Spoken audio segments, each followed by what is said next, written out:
ગણતરીના કલાકોમાં જ 2 ચેન સ્નેચિંગ થયેલા બાપોદ પોલીસ સ્ટેશન વિસ્તાર અને હરણી પોલીસ સ્ટેશન વિસ્તારમાં, અને 11 તારીખે બીજે દિવસે પણ સવારમાં 1 ચેન સ્નેચિંગ થયેલું. આ જે ઉપરાઉપરી ચેન સ્નેચિંગ થયેલા અને એ બાબતે એને ગંભીરતાથી લઈ અને ક્રાઇમ બ્રાન્ચની અલગ અલગ ટીમો આ ગેંગને પકડવા માટે સક્રિય હતી. એની અમને ગઈકાલે સફળતા મળી છે. મૂળ મધ્યપ્રદેશ મુરેના ભીંડના વતની એવા 5 ઇસમોને અમે પકડી પાડેલ છે, જેઓના નામ છે વિકાસ ઉર્ફે સંકી, બીજાનું નામ છે વિનિકેત ઉર્ફે અંશ, ત્રીજો છે સુજીત ઉર્ફે રાઇડર, અને 2 આરોપી એવા છે કે જે માઇનોર છે કે જેના નામ આપણે આપી શકાતા નથી. આખા બનાવની હકીકત એવી છે કે 10 તારીખે સયાજીગંજ પોલીસ સ્ટેશન વિસ્તારમાં જે કડક બજાર છે એની પાછળથી આ લોકો એક યામાહા મોટરસાઇકલ ચોરે છે, અને 3.5 મોટરસાઇકલ ચોર્યા પછીની 1 કલાકમાં જ 2 ચેન સ્નેચિંગના ગુનાને વારદાત આપે છે. અને બીજે દિવસે સવારમાં પણ એ જે પ્રયત્નો કરે છે ઘરણે પોલીસ સ્ટેશન વિસ્તારમાં, તો એ ગેંગ ગઈકાલે અમને પેટ્રોલિંગ દરમિયાન અમારી ટીમને ખોડિયારનગર પાસેથી મળી આવેલી છે. એમની પાસેથી ટોટલ 2,18,000 રૂપિયાનો મુદ્દામાલ પણ મળેલ છે. ચોરીમાં ગયેલું મોટરસાઇકલ પણ અમને મળેલ છે. અને આ બાબતે જોઈએ તો વડોદરા શહેરમાં કારેલીબાગ, બાપોદ, હરણી, સયાજીગંજ, કપુરાઈ અને પાણીગેટ પોલીસ સ્ટેશનમાં વિવિધ ગુનાઓ દાખલ થયેલા છે. આ આરોપીઓ પકડાતા એકી સાથે આ બધા ગુનાઓનો ભેદ પણ ઉકેલાયો છે. આ ચેન સ્નેચિંગની પહેલાં 10 દિવસ પહેલાં હાઈવે ઉપર કપુરાઈ પોલીસ સ્ટેશનની હદમાં આ લોકોએ મોબાઈલની લૂંટ પણ કરેલી, એ ગુનો પણ આ સાથે ડિટેક્ટ થાય છે. બધા આરોપીઓને ધોરણસરની અટકાયત કરી અને લાગુ પડતા પોલીસ સ્ટેશન એટલે હરણી અને બાપોદ પોલીસ સ્ટેશનમાં અમે વધુ તપાસ અર્થે તપાસ કરનાર અધિકારીને સોંપેલ છે. આ લોકો હજી હમણાં જ આવેલા અને મૂળ એક મંડપ ડેકોરેશનનું એવું કામ કરતા કોઈ એક ભીંડના ઈસમ હતા, એમને ત્યાં એ લોકો આગલા દિવસે રોકાયેલા અને બીજે જ દિવસે એમણે આ ગુનાને અંજામ આપેલું.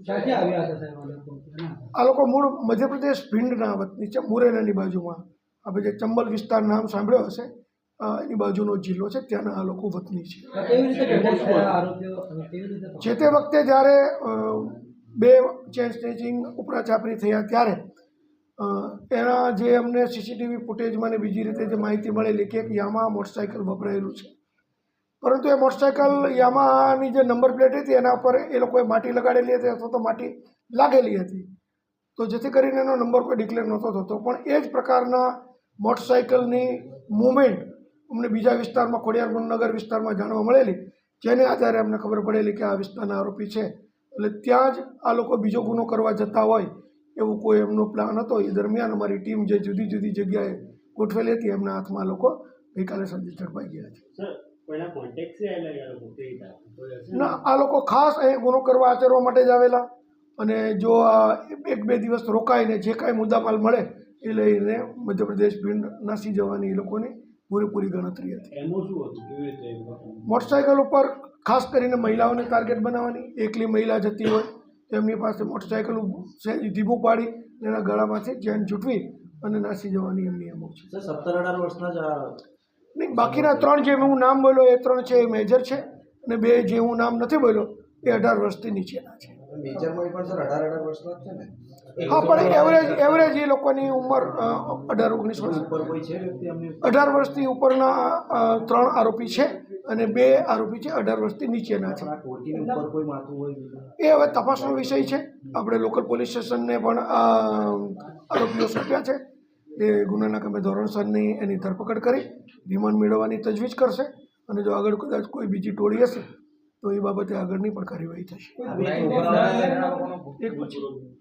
ગુના જોઈએ તો એમાંથી જે સંકી છે એના ઉપર મધ્યપ્રદેશમાં ભીંડમાં ગુના દાખલ થયેલા છે. વિનીત ઉર્ફે અંશ છે એના વિરુદ્ધમાં પણ ત્યાં ભીંડમાં મારામારીના ગુના દાખલ થયેલા છે, અને જે સગીર છે એમના ઉપર પણ મારામારીનો ગુનો ભીંડમાં દાખલ થયેલો છે. આ સગીરના છોકરા જે 2 છોકરા છે એનો ઉપયોગ આમાં આ લોકો કરતા હતા કે? ચોક્કસ એ લોકો ગુનાના કામે છે. એ લોકો મોટરસાઇકલ ઉપર બેઠા હતા. ગુનો એમણે કર્યો જ છે, પરંતુ એ માઇનોર હોવાને કારણે એનું નામ ડિક્લેર નથી કરતા.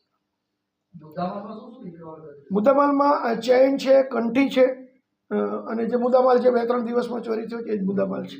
આરોપી ખાલી વડોદરાને ટાર્ગેટ કરતા હતા કે ગુજરાતના બીજા ભાગોમાં પણ ના, એ લોકોની મોમેન્ટ અમે જોઈએ છે, કદાચ ગુજરાતમાં બીજી કોઈ જગ્યાએ છે કે કેમ, પણ અત્યારે તો માત્ર વડોદરામાં હોય એવું જ જણાય છે. વિશેષમાં એક વસ્તુ કહેતા મને ખાસ ધ્યાન દોરવાની ઈચ્છા થાય છે કે 2024ના વર્ષ દરમિયાન વડોદરા શહેરમાં 38 ચેન સ્નેચિંગના બનાવો બનેલા. એ પૈકી 32 ચેન સ્નેચિંગના ગુના વડોદરા શહેર પોલીસે ડિટેક્ટ કર્યા છે. એટલે એ જોવા જઈએ તો 85% ચેન સ્નેચિંગના ગુના 2024ના વડોદરા શહેરમાં ડિટેક્ટ થયા છે. એમાંથી આ અને ગુજરાત રાજ્યમાં આપણે ચેન સ્નેચિંગના ગુનાઓ ડિટેક્ટ કરવામાં પ્રથમ છીએ. સર, આવા બનાવો બનતા રહે છે, વડોદરા વાસીઓને શું મેસેજ આપે? ખાસ કરીને તો આ પ્રકારના જો લોકોને કોઈ આવા મોઢે કોઈ માસ્ક પહેર્યો હોય કે કોઈ બેફામ રીતે મોટરસાઇકલ ચલાવતા હોય કે શંકાસ્પદ ઇસમો હોય તો પોલીસનું ધ્યાન દોરવું જોઈએ, નજીકમાં ટ્રાફિક પોલીસનું ધ્યાન દોરવું જોઈએ. તો આ માણસો ગુનો કરતા પહેલાં પણ એને પકડી શકાય.